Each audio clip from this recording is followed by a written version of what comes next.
चलिए जानते हैं आज के देश और दुनिया की सिलेक्टेड काम की और महत्वपूर्ण बड़ी खबरों को फटाफट अंदाज में।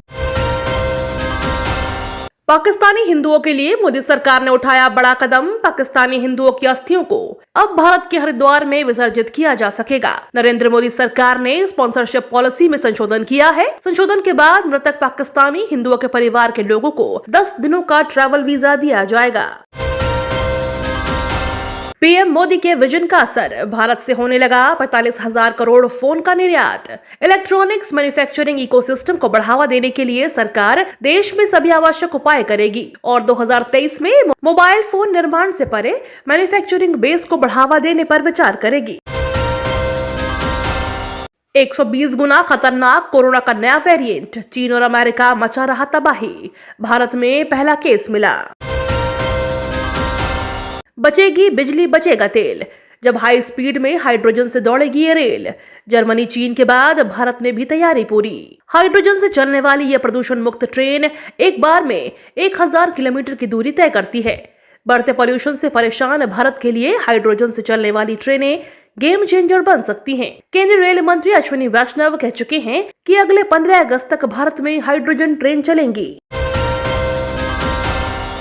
नए साल की शुरुआत में लगा महंगाई का झटका। नए साल में महंगाई ने एक और झटका दे दिया है। कमर्शियल सिलेंडर 25 रुपए महंगा हो गया है। लंबे अंतराल के बाद तेल कंपनियों ने कमर्शियल सिलेंडर के दामों में इजाफा किया है। चीन को लेकर राहुल गांधी ने दिया बड़ा बयान, कहा भारत का कर सकता है यूक्रेन जैसा हाल। 30 जनवरी को खत्म होगी भारत जोड़ो यात्रा, राहुल गांधी श्रीनगर में फहराएंगे तिरंगा। 2024 को लेकर एक्शन में अमित शाह, इस रणनीति से यूपी में मिशन क्लीन स्वीप की तैयारी। आगामी लोकसभा चुनावों को लेकर बीजेपी एक्शन मोड में आ गई है। साथ ही यूपी को लेकर बीजेपी काफी गंभीर दिख रही है। यहां मिशन क्लीन स्वीप का रोड मैप तैयार करने के लिए केंद्रीय गृह मंत्री अमित शाह ने खुद मोर्चा संभाल रखा है। इसी के मद्देनजर वो जनवरी में ही उत्तर प्रदेश का दौरा भी करेंगे। तवांग में चीन से झड़प के बाद पहली बार राजनाथ सिंह जाएंगे अरुणाचल। एलएसी से सटे सियांग में पुल का करेंगे उद्घाटन। ड्रैगन की जापान पर नजर, दक्षिणी द्वीप के पास देखा गया चीनी ड्रोन, रक्षा मंत्रालय ने दी जानकारी। राहुल गांधी ने सरकार को घेरा, बोले चीनी जानते हैं हम आंतरिक मामलों में उलझे, यूक्रेन वाले सिद्धांत पर कर सकते हैं अमल। उन्होंने कहा कि चीन ने हमारे 2000 वर्ग किलोमीटर इलाके पर कब्जा कर लिया है।